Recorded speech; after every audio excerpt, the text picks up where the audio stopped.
2026 की महामंदी के दौरान सरकार और जनता दोनों ही पैसों के लिए इतने बेताब हो गए थे कि कैलिफोर्निया ग्रैंड लॉटरी शुरू की गई। इसके नियम बहुत सिंपल थे। अगर कोई जैकपॉट विजेता को सूरज ढलने से पहले मार देता है तो वह कानूनी रूप से जैकपॉट हासिल कर सकता है, लेकिन इसमें गन्स और गोलियों का इस्तेमाल करना मना था। 2030 में लॉस एंजलिस में शॉन ने लॉटरी जीत ली और अब वह भाग रहा है क्योंकि एक बड़ी भीड़ उसे मारने के लिए उसके पीछे पड़ी है। शॉन बिना किसी झिझक के सबका सामना करता है और उन्हें तुरंत नीचे गिराकर एक जाली पर कूदकर भाग जाता है। शॉन एक घर में खिड़की के जरिए घुसता है और वहां उसे एक बुजुर्ग महिला मिलती है। शॉन तुरंत उसका फोन लेता है और उसे तोड़ देता है। बाहर एक ड्रोन उसकी हरकतों पर नजर रख रहा होता है। शॉन थोड़ी देर रुककर सांस लेता है और तभी बुजुर्ग महिला ग्रैंड लॉटरी की बोल्ट गन निकालकर अचानक उस पर हमला कर देती है। इसके बाद महिला अपना टिकट तोड़ती है, जिससे लॉटरी टीम को सिग्नल जाता है। टीम दरवाजा तोड़कर अंदर आती है और पुष्टि करती है कि विजेता मर चुका है। महिला को $22 मिलियन का एक बड़ा चेक दिया जाता है और वह टीवी पर छा जाती है। एक महीने बाद केटी लॉस एंजलिस पहुंचती है ताकि वह अपनी एक्टिंग करियर को फिर से शुरू कर सके। केटी एक विज्ञापन देखती है जिसमें लुइस की सुरक्षा एजेंसी का जिक्र होता है, जो लॉटरी विजेता को सुरक्षा देती है कुछ प्रतिशत के बदले। रास्ते में केटी देखती है कि सड़कों पर लोग या तो डीठ हैं या हिंसक। इस बीच मीडिया लगातार अगली लॉटरी ड्रॉ की बात कर रहा होता है जो 18 घंटे में होने वाली है। टिकट की बिक्री ने सारे रिकॉर्ड तोड़ दिए हैं और अगला जैकपॉट $3.6 अरब का है।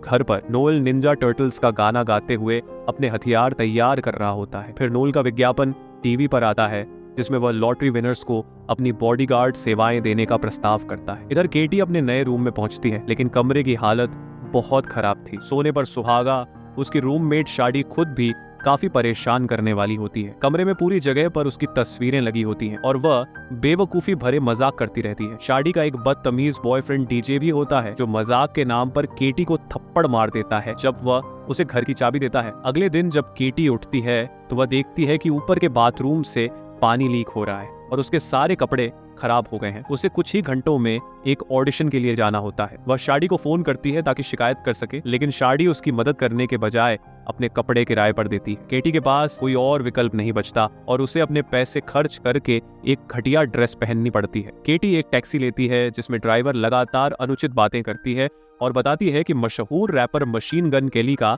अपना बंकर है। जब केटी ऑडिशन स्थल पर पहुंचती है तो एक कर्मचारी उससे $400 मांगती है। उसका ऑडिशन शुरू होता है और वह बताती है कि वह बचपन में कई टीवी एड्स में काम कर चुकी है, लेकिन अपनी बीमार माँ की देखभाल के लिए उसे अपना करियर रोकना पड़ा था। अपनी माँ के गुजर जाने के बाद उसने फिर से एक्टिंग करने का फैसला किया। वह अपनी जेब से अपने मोनोलॉग के नोट्स निकालने की कोशिश करती है और गलती से शाडी का लॉटरी टिकट निकाल लेती है। उसकी उंगलियों के निशान टिकट पर लग जाते हैं और ये एक्टिवेट हो जाता है। टिकट केटी की फोटो खींचता है और उसे आधिकारिक रूप से एक खिलाड़ी के रूप में रजिस्टर कर देता है। केटी तुरंत टिकट को रख देती है और एक्टिंग करने की कोशिश करती है, लेकिन जज बहुत थरकी होता है, इसलिए केटी तुरंत बाहर निकल आती है। बाहर बाकी अभिनेत्रियां भी मतलबी होती हैं। अचानक उन सभी की लॉटरी टिकट्स एक्टिवेट हो जाती हैं और घोषणा होती है कि केटी ने जीत हासिल की है। साथ ही उसकी तस्वीर भी दिखाई देती है। अभिनेत्रियों का रवैया तुरंत बदल जाता है और वे उसे जो भी हाथ में आए उसी से मारने की कोशिश करती हैं। यहाँ तक कि कर्मचारी भी लड़ाई में शामिल हो जाती है। केटी अपनी स्टेज फाइटिंग क्लासेस की बदौलत खुद को बचाने में सफल होती है और सीढ़ियों की तरफ दौड़ जाती है, लेकिन उसे अभी भी समझ नहीं आ रहा होता कि क्या हो रहा है। अगली मंजिल पर केटी एक कमरे में छुपने की कोशिश करती है, लेकिन वह गलती से एक सेल्फ डिफेंस क्लास में घुस जाती है। यहाँ के लोग भी उसे मारने के लिए तैयार होते हैं और उसे मेरी जैकपॉट कहकर पुकारते हैं। केटी इधर उधर दौड़कर उनके वार से बचती है और उन्हें आपस में लड़वा देती है। वह पूछने की कोशिश करती है कि आखिर हो क्या रहा है, लेकिन कोई उसकी बात नहीं सुनता। जब कुछ लोग आपस में लड़ रहे होते हैं तभी एक आदमी केटी को पकड़कर घुमाता है और दीवार के पार फेंक देता है, जिससे वह योगा क्लास में जा गिरती है। यहाँ के लोग भी उसे मारने के लिए तैयार हो जाते हैं। तभी नोएल छत तोड़कर अंदर आता है और केटी को बचाने के लिए उस आदमी से लड़ता है। फिर नोएल बताता है कि केटी को 5 मुफ्त सेवाएं मिलेंगी, लेकिन इसके बाद उसकी सुरक्षा के लिए 10% इनाम देना होगा। नोएल हर उस व्यक्ति को गिरा देता है जो केटी पर हमला करता है और जब मुफ्त सेवाओं का अंत हो जाता है तो केटी को नोएल का कॉन्ट्रैक्ट साइन करना पड़ता है। अब नोएल गंभीरता से लड़ाई शुरू करता है,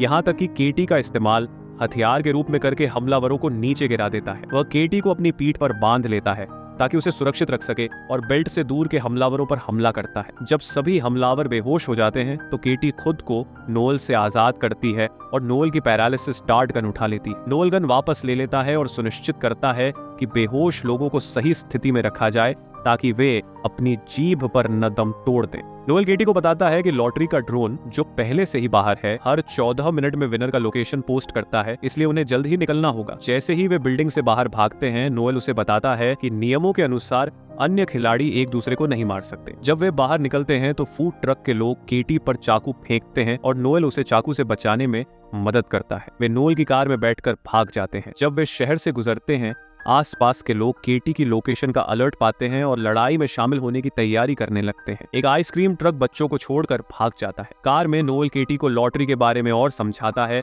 और यह जानकर हैरान होता है कि उसे इसके बारे में कुछ भी नहीं पता है। जल्द ही उनकी कार का पीछा बाइक और टीवीएस वाले लोग करने लगते हैं। अचानक नोएल कार को घुमा देता है और एक बाइकर उससे टकरा जाता है। फिर वह वेयरहाउस के अंदर तेजी से गाड़ी चलाता है क्योंकि बाकी बाइकर एक नई आग शुरू कर देते हैं। केटी गेम से बाहर निकलना चाहती है, लेकिन नोएल उसे बताता है कि ऐसा करने का एकमात्र तरीका शहर छोड़ना है। नोएल एक आदमी को डार्ट से मारकर गिरा देता है और गाड़ी को बिना आवाज किए धूल के बीच से निकालता है। केटी लगातार गेम छोड़ने की जिद करती रहती है, इसलिए नोएल उसे सबसे नजदीकी क्विट लाइन पर ले जाने के लिए तैयार हो जाता है। इसी दौरान बाइकर उन्हें ढूंढ लेते हैं और पीछा फिर से शुरू हो जाता है। एक दुश्मन कार की खिड़की से कूदकर अंदर आ जाता है। नोएल पीछे की सीट पर जाकर उसे कार से बाहर फेंक देता है। बाइकर्स उन पर मोलोटोव फेंकते हैं और आगे एक डेड एंड होता है, लेकिन नोएल केटी को दीवार से टकराकर भागने के लिए मजबूर करता है। वे कार को रोकते हैं, जिससे कुछ बाइकर गिर जाते हैं, जबकि केटी दूसरे बाइकर को हेलमेट से मारकर गिरा देती है। वे भागने की कोशिश करते हैं,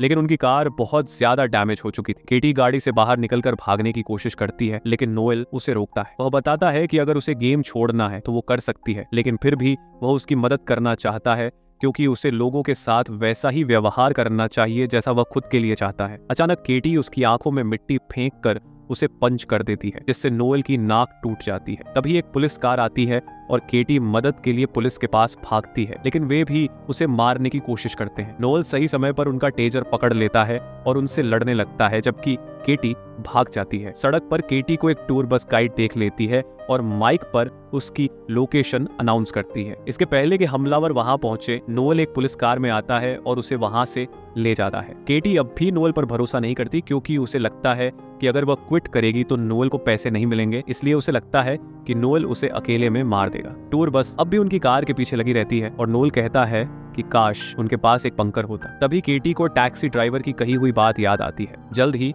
वे मशीन गन केली के घर पहुंचते हैं, जो समझता है कि केटी कुछ अलग चाहती है। तभी बस वहां आ जाती है तो केटी नोएल की डार्ट गन ले लेती है और उसे पैनिक रूम खोलने पर मजबूर कर देती है। केटी और नोएल अंदर भाग जाते हैं और केली को एक डार्ट मारकर सुला देते हैं। फिर दरवाजा बंद करने की कोशिश करते हैं। भीड़ लिविंग रूम में इकट्ठा हो जाती है और दरवाजा खोलने की कोशिश करती है। नोएल एक हाथ पर निशाना लगाने की कोशिश करता है, लेकिन केटी समझती है कि वह उसे मारने की कोशिश कर रहा है, इसलिए वह डार्ट गन लेकर उस हाथ पर गोली चलाती है, जिससे वह वापस खींच लिया जाता है और दरवाजा बंद हो जाता है। पैनिक रूम पूरी तरह से सुरक्षित होता है और वे सिक्योरिटी कैमरे पर बाहर की भीड़ को देख सकते हैं। केटी अब भी नोएल पर गन ताने रहती है। अचानक केटी की जेब से एक की चेन गिर जाता है और जब नोएल उसे कूल कहता है तो केटी खुल जाती है। वह बताती है कि उसने अपनी माँ के लिए एक्ट्रेस बनने का फैसला किया था क्योंकि उसकी माँ को फिल्में और सेलिब्रिटीज से बहुत ज्यादा प्यार था। जब केटी छोटी थी तो वह चाइल्ड एक्टर के रूप में अच्छे पैसे कमा रही थी, लेकिन उसके पापा सारे पैसे लेकर भाग गए। केटी नोएल को गन वापस कर देती है। केटी जानना चाहती है कि नोएल उसकी मदद क्यों कर रहा है क्विट करने में, तो वह अपनी प्रायोरिटीज बताता है। पहला, लोगों की जान बचाना, और दूसरा, इतना पैसा कमाना कि वह और लोगों की जान बचा सके। बाहर भीड़ लगातार दरवाजे पर मार रही होती है, लेकिन कोई असर नहीं होता। शाडी केली को जगाने के लिए थप्पड़ मारती है, लेकिन कुछ नहीं होता। फिर उसे पूल में ले जाकर जगाती है और पासवर्ड का पता करती है, जो कि एक मीम 6969 होता है। ये सब केटी और नोएल देख रहे होते हैं। नोएल को गुस्सा आता है क्योंकि अब उनके पास कोई और विकल्प नहीं बचता। वह किसी से मदद मांगने के लिए कॉल करता है और फोन स्ट्राइक नाम की एक चीज का आदेश देता है। फिर वह जल्दी से केटी का फोन तिजोरी में रख देता है। अब नोएल और केटी दरवाजे को मजबूती से पकड़ लेते हैं, जबकि शाडी पासवर्ड डाल रही होती है। तभी अचानक भीड़ रुक जाती है जब उन्हें अपने फोन पर एम्बर अलर्ट सुनाई देता है। हालांकि ये एक चाल होती है और सभी के फोन फटने लगते हैं, जिससे उनके शरीर के अलग अलग हिस्से जलने लगते हैं। जब लोग अपनी जलन से परेशान होकर इधर उधर हो रहे होते हैं, केटी और नोएल भागने का मौका पकड़ते हैं, लेकिन नोएल एक आदमी की मदद करने के लिए रुक जाता है। बाहर कई गार्ड्स उनका इंतजार कर रहे होते हैं, जिनके पास बुलेट प्रूफ कारें और रबर बुलेट गन होते हैं। गार्ड्स केवल केटी को ले जाना चाहते हैं, लेकिन वह उन्हें मजबूर करती है कि नोएल को भी साथ ले जाएं। रास्ते में केटी पूछती है कि क्या नोएल इन लोगों के साथ काम करता है। नोएल बताता है कि वह पहले करता था, लेकिन अब वह एक फ्रीलांसर है। कुछ समय बाद वे हेडक्वार्टर्स पहुंचते हैं, जहां केटी की मुलाकात लुइस से होती है। केटी को तब एहसास होता है कि यह उसकी सुरक्षा कंपनी है। केटी लुइस से ज्यादा इंप्रेस नहीं होती, क्योंकि लुइस लगातार नोएल का मजाक बना रहा होता है। लुइस केटी को आश्वासन देता है कि वह देश की सबसे सुरक्षित इमारत में है और अपनी जेब में रखे ग्रेनेड भी दिखाता है। अब खेल के केवल 4 घंटे बचे हैं। लुइस उन्हें एक टूर पर ले जाता है और उन्हें दीवार दिखाता है जहां उन सभी विनर्स के नाम हैं जिन्हें उन्होंने बचाया है। हालांकि सभी नाम गुमनाम होते हैं। लुइस समझाता है कि वे 30% कमीशन लेते हैं और केटी कॉन्ट्रैक्ट पर साइन करती है, जिसमें नोएल के लिए भी हिस्सा होता है। इसके बाद वे सुरक्षा कैमरों में देखते हैं कि बाहर भीड़ इकट्ठा हो रही है। फिर वे अपने घावों का इलाज करवाते हैं। नोएल बताता है कि वह पहले लुइस के साथ निजी क्षेत्र में भाड़े का सैनिक था। उनकी टीम को दुनिया भर में बुरे लोगों को मारने के लिए भेजा जाता था, लेकिन एक दिन नोएल को पता चला कि उनके शिकार हमेशा बुरे लोग नहीं होते थे। इस एहसास के बाद वह एक मिशन के बीच में ही नौकरी छोड़ देता है। इस वजह से मिशन फेल हो गया और केवल वह और लुइस बच पाए। अब जो भी पैसा वह कमाता है वह अपने शिकारों और टीम के परिवारों के पास भेजता है। केटी भी अपनी कहानी साझा करती है। इतने में एक कर्मचारी प्रोस्थेटिक्स मशीन लाता है। केटी मशीन में अपना चेहरा डालती है और मशीन उसे एक बूढ़े आदमी का चेहरा बना देती है, लेकिन नोएल चिंतित है क्योंकि यह सुविधा बहुत महंगी है, जिसे केवल 30% कमीशन के पैसों से चलाना मुमकिन नहीं है। नोएल को आखिरकार एहसास होता है कि लुइस विनर्स को मारने का प्लान बना रहा है, जबकि वह दिखावा कर रहा है कि वह उन्हें बचा रहा है। लुइस उन्हें कार में ले जाना चाहता है, लेकिन केटी बार बार नोएल को साथ ले जाने की मांग करती है, जिसे लुइस मना कर देता है। हताश होकर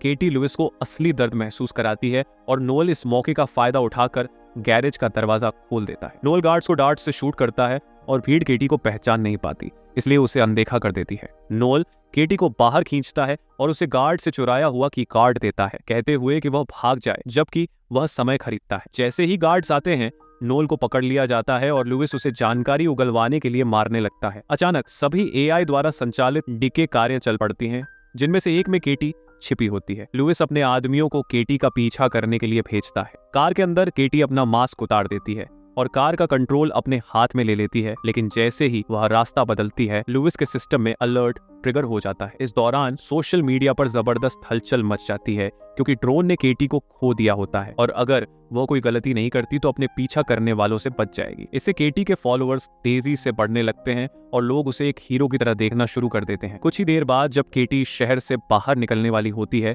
उसे लुइस का फोन आता है। लुइस उसे धमकी देता है कि अगर उसने कार नहीं घुमाई तो वह नोएल को मार देगा। सच में लुइस नोएल को लगातार घायल कर रहा होता है, लेकिन नोएल केटी को खुद को बचाने के लिए कहता है। थोड़ी देर सोचने के बाद केटी कार घुमाती है और मिलने के लिए तैयार हो जाती है। इस बीच लुइस नोएल को एक पुराने थिएटर में ले जाता है और उसे बताता है कि जब वे भाड़े के सैनिक थे तब से उसे पता था कि वे निर्दोष लोगों को मार रहे हैं, लेकिन उसे कोई परवाह नहीं थी क्योंकि उसे इससे अच्छे पैसे मिल रहे थे। लुइस यह भी कबूल करता है कि जब उसे एक विक्टिम के पास बहुत सारा पैसा और सोना मिला तो वह किसी के साथ शेयर करना पसंद नहीं करता था, इसलिए उसने उनकी टीम को मार दिया और इसे नोएल की गलती बना दिया। अब केवल 15 मिनट बचे हैं। केटी कार से एक बोल्ट गन निकालती है और थिएटर के अंदर भागती है, जहां लुइस और नोएल स्टेज पर होते हैं। केटी लुइस को धमकी देती है कि अगर उसने उसे नहीं छोड़ा तो वह खुद को मार डालेगी ताकि लुइस को पैसे न मिले। लुइस उस पर यकीन नहीं करता तो केटी उसे समझाती है कि वह वैसे भी उसे मारने वाला है। केटी यह भी दिखाती है कि वह सब कुछ सोशल मीडिया पर लाइव रिकॉर्ड कर रही है ताकि लुइस उंगलियों के निशान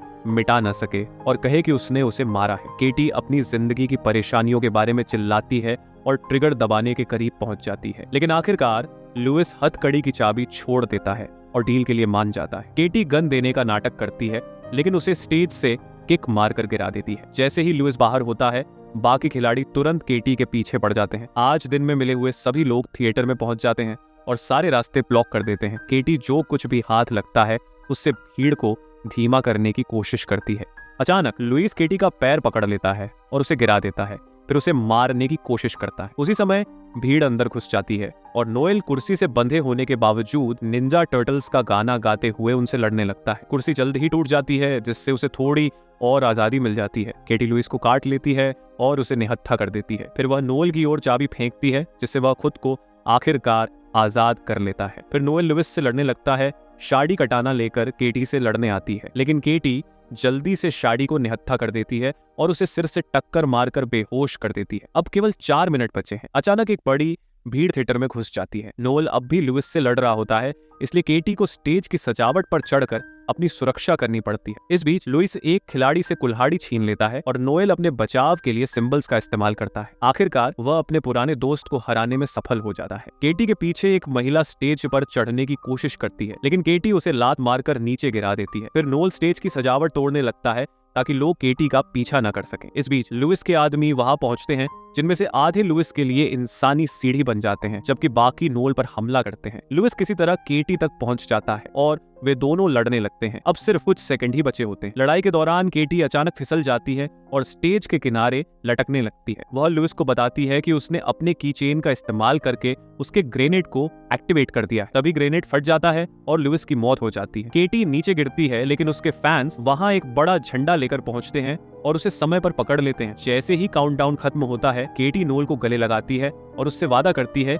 कि वह अपने इनाम का 50% उसे देगी। लॉटरी के लोग केटी को चेक देने के लिए आते हैं और केटी घोषणा करती है कि अब वह एक्ट्रेस नहीं बनना चाहती। 6 महीने बाद केटी और नोएल मिलकर कई चैरिटी संगठनों पर काम कर रहे होते हैं। इनमें एक फ्री प्रोटेक्शन एजेंसी, एक आत्मरक्षा और स्टेज फाइटिंग स्कूल और उन बच्चों के लिए एक केंद्र शामिल है जिनके माता पिता उनकी परवाह नहीं करते। नोएल निंजा टर्टल्स थीम की पिज्जा की दुकान खोलने की कोशिश करता है, लेकिन उसे कॉपीराइट उल्लंघन के कारण केस मिल जाता है। अंत में वे खुद का एक सुपर यॉट खरीदते हैं, जिस पर वे छुट्टी मनाने जाते हैं।